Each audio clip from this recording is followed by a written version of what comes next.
दुबे, क्या सूतक काल में व्रत रहा जा सकता है? हाँ, व्रत रखने में कोई हानि नहीं है, किंतु व्रत से संबंधित जैसे प्रदोष व्रत करते हैं और प्रदोष से संबंधित आप भगवान का पूजन करते हैं अथवा जो अन्य पूजा पाठ करते हैं वो नहीं किया जा सकता। व्रत रखने में कोई हानि नहीं है। R.S. पांडे, कृपया स्पष्ट करें कि संकल्प के लिए वे कौन सा बोलें अथवा कालयुक्त बोलें। देखिए, ऐसा है कि ये विद्वानों में यह है कि ऋषियों विभिन्ना, ऋषि भी भिन्न भिन्न मतों वाले होते हैं। कोई एक ऋषि जो है प्रमाणिक नहीं है, किसी ऋषि का दूसरा मत है, किसी का दूसरा मत है। श्रुतियों विभिन्ना ऋषियों विभिन्ना, नैको मतिर्यस्य मतम नैको मुनिर्यस्य मतम प्रमाणम धर्मस्तत्वम निहितम गुहायाम महाजनो येन गतः स पंथा। श्रुतियाँ विभिन्न भिन्न प्रकार की हैं और ऋषियों के जो मत हैं वो भिन्न भिन्न प्रकार के हैं कि धर्म का जो तत्व है गुफा में छिपा हुआ है, किंतु ये मत भिन्न भिन्न होने पर दोनों ही प्रमाणिक हैं। जैसे एक ऋषि कहते हैं कि सूर्योदय से पहले हवन करना चाहिए, दूसरे कहते हैं कि सूर्योदय के बाद हवन करना चाहिए।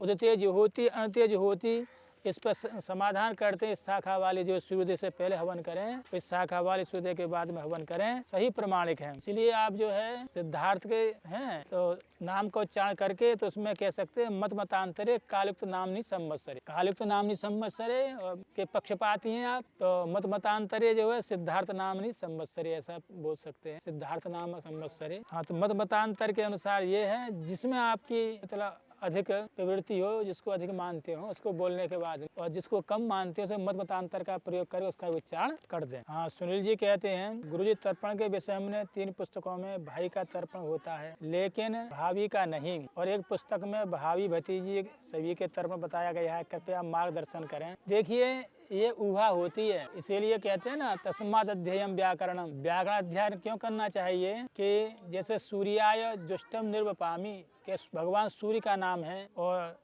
उनका नाम लिखा, उसको आहुति देनी है, किंतु देनी हमें अग्नि को भी है। अग्नि है नहीं तो अग्नये स्वाहा उसकी ऊहा कर लिए। यदि मंत्र में सूर्य है किंतु अग्नि की कोई भी आहुति देनी है तो अग्नये स्वाहा। तो वैसे ही यदि नहीं है तो उसमें ऐसा होता है कि उसमें ऐसा लगा लें कि जी भाभी और भाषा सभरता, उसको ऐसे लगा लें सभरता, भरता के सहज जो है हम इदम गंगा जलम तस्मै सुधानमा तस्मै सुधाना तस्मै सुधानम। तो जैसे भाई का भी करते हैं तो उसमें उनका पुत्र भी है, तो अमुक गोत्र भारद्वाज गोत्रोत्पन्न अमुक शर्मा सपत्नीकः ससुतः इदम गंगा जलम तस्मै सुधा नमः तस्मै सुधा नमः तस्मै सुधा नमः। तो सपत्नीकः कह दो अपने भाई के लिए, और भतीजा ने ससुतः इसमें उहा कर दीजिए। पत्नी के सैद सुत के सैद जो है तर्प, उसमें किसी प्रकार की कोई हानि तो उहा करनी पड़ती है जो है ना, पत्नी का हो सकता है। और जैसे मौसी, वो जो है मौसी हैं और उनके आगे फूफा जी भी नहीं है तो वहाँ भी कैसे सभरता है, मातृभगिनी सभरता ससुतः